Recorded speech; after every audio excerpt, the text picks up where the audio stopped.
नमस्कार, मी भाग्यश्री फाटक. मार्केट आणि मी हा सोप्या मराठीतून शेअर मार्केट समजावून सांगण्याचा माझा एक उपक्रम आहे. मार्केट संपल्यानंतर 2-4 रिझल्ट आले ते आधी बघूया. AU small finance bank, AU small finance बँकेचं प्रॉफिट कमी झालं. हा रिझल्ट जो आहे तो क्वार्टर ऑन क्वार्टर आहे. 528 कोटी होतं ते आता 504 कोटी झालं. नेट इंटरेस्ट इन्कम मात्र वाढलं. पूर्वी ते 2023 कोटी होतं, आता 2094 कोटी झालं. ग्रॉस NPA, नेट NPA दोन्हीही कमी झाले. पण त्यांनी प्रोव्हिजन मात्र वाढवली. 502 कोटींची 635 कोटी प्रोव्हिजन केली. प्रोव्हिजन वाढवणं हे काही चांगलं चिन्ह नव्हे. आणि 1 रुपया डिव्हिडंड दिला. टाटा कम्युनिकेशनचं प्रॉफिट 322 कोटीवरनं 1040 कोटी झालं. म्हणजे जवळजवळ तिप्पट प्रॉफिट वाढलं. तर त्या प्रमाणात काही रेव्हेन्यू वाढलेला दिसत नाही. असं बघितल्याबरोबर आपल्याला शंका आली पाहिजे की या रिझल्टमध्ये काही अदर इन्कम आहे का. तसं त्यांचं रेव्हेन्यू 5645 कोटीवरनं 5990 कोटी झालं. पण त्यांना वन टाईम गेन 578 कोटी एवढा झाला आहे. हा रिझल्ट इयर ऑन इयर बेसिसवर कंपॅरिझन करून दिलेला आहे. हॅवेल्सचा रिझल्टही YOY. हॅवेल्सचं प्रॉफिट 447 कोटीवरनं 517 कोटी. रेव्हेन्यू 5442 कोटीवरनं 6544 कोटी. EBITDA 634 कोटीवरनं 757 कोटी. मार्जिन मात्र फ्लॅट करायला म्हटलं तरी चालेल, 11.7% 11.6. म्हणजे YOY बेसिसवर तर 0.1 एवढा फरक आहे. जेमतेम 6 रुपये त्यांनी डिव्हिडंड दिला.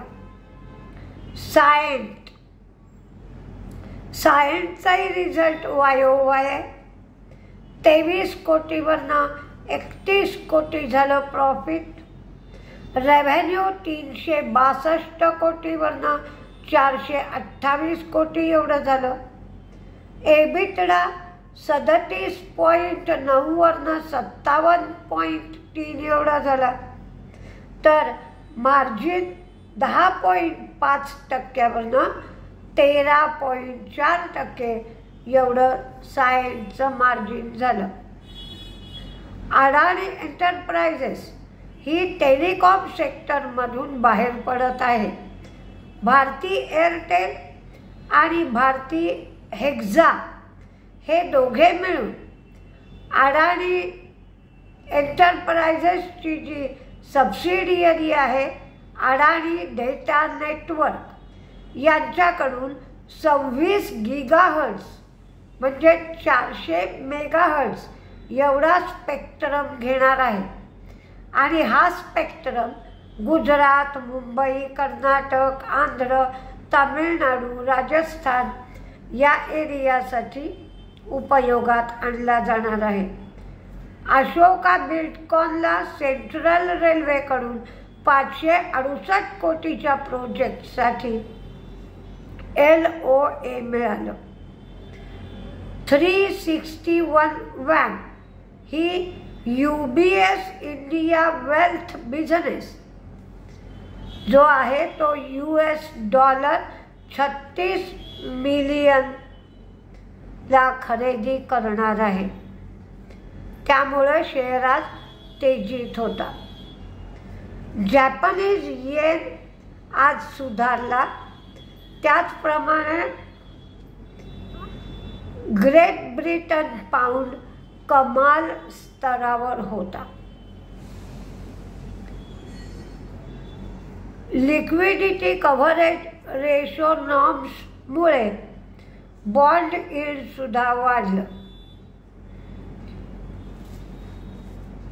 आता आज त्यांनी जे लिक्विडिटी कव्हरेज रेशो म्हणजे काय ते सांगितलं, तर समजा तुम्हाला जो रेशो आहे त्या रेशोनुसार 100 रुपयापैकी 80 रुपये ठेवावे लागतात. आता RBIने काय सांगितलं की तुम्ही 100 रुपयापैकी 40 रुपये ठेवले तरी चालतील. हे एक उदाहरण देते. म्हणजे 40 रुपये तुमच्याकडे उरले तर ते 40 रुपये तुम्हाला लोन देण्यासाठी वापरता येते. आणि डिजिटल जे त्यांनी रेट सांगितले आज, तर मध्यंतरी जे अमेरिकेत झालं की लोक फटाफट मोबाईलवरनं किंवा संगणकावरनं भराभर पैसे बँकातून काढू लागले. त्यामुळे बँकेकडे अजिबात लिक्विडिटी उरली नाही आणि हे रिटेलर्सनी पैसे अधिक काढायला सुरुवात केली. तर त्या संबंधात त्यांना काही चार्ज लावावेत त्याचे नियम केले होते. आता हे दोन्ही नियम ढिले केले आहेत. तर याचा प्रायव्हेट बँकांना आणि त्याचप्रमाणे सरकारी बँकांना पण फायदा होईल. आणि म्हणून आज सरकारी बँका, खाजगी बँका दोन्हीही तेजीत होत्या. डिलिव्हरीने डिजिटल ट्रान्सफॉर्मेशन सप्लाय चेनसाठी मार्स पेटकेअर बरोबर करार केला. TCSनी ICICI सिक्युरिटीज बरोबर रिटेल ट्रेडिंग प्लॅटफॉर्मसाठी करार केला. म्हणजे ICICI सिक्युरिटीजला TCS हा प्लॅटफॉर्म पुरवेल. 2 टनापेक्षा कमी क्षमता असलेला AC, कॉम्प्रेसर, BIS च्या नियमात सूट मिळण्याची शक्यता आहे. कॉपर ट्यूब याच्या संदर्भातही सरकार सूट देणार आहे. तर या सगळ्याचा फायदा ब्लू स्टार, व्होल्टास, हॅवेल्स, हिताची या कंपन्यांना होईल. म्हणजे AC आणि फ्रीजच्या संदर्भात ज्या कंपन्या आहेत त्या कंपन्यांना याचा फायदा होणार आहे. इंडसइंड बँकेच्या संदर्भात मायक्रो फायनान्स जो विभाग आहे त्याच्यामध्ये अजून 600 कोटीचा घोटाळा उघडकीला येण्याची शक्यता आहे. तर अशी बातमी होती की अर्न्स्ट अँड यंग म्हणजे EY यांची नेमणूक करण्यात आली आहे. तर त्यांनी हे मात्र फेटाळलं की आम्ही EYच्या संपर्कात नाही. तर या सगळ्या गोष्टी आज बाजारात चालू होत्या. करन्सीमध्येही आज बराच गोंधळ चालू होता.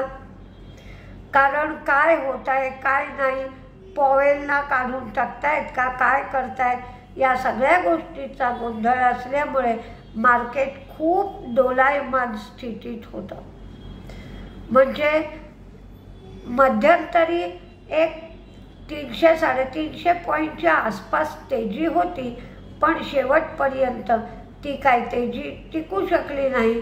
शेवटी साधारण 170 पॉईंट मार्केट डाऊनसुद्धा गेलं होतं.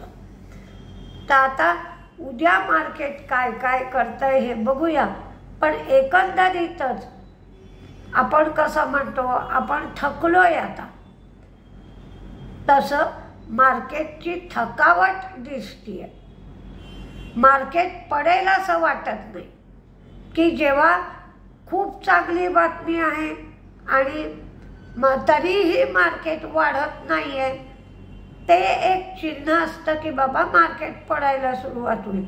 तसं काहीही जाणवत नाही आहे. खराब बातमी असली तर शेअर पडतायत, चांगली बातमी असली तर शेअर वाढतायत, म्हणजे नॉर्मल आहे. पण मार्केट थकलं आहे, तर 1-2 दिवस तरी कन्सॉलिडेट झालं तर मग आपल्याला पुढची रॅली मिळू शकेल. 2-3 दिवस कन्सॉलिडेशनची गरज आहे. तर बघूया काय काय होत आहे. आपल्याला उद्या सकाळी कळेल आणि मी सकाळच्या व्हिडिओमध्ये सांगेनच. नमस्ते.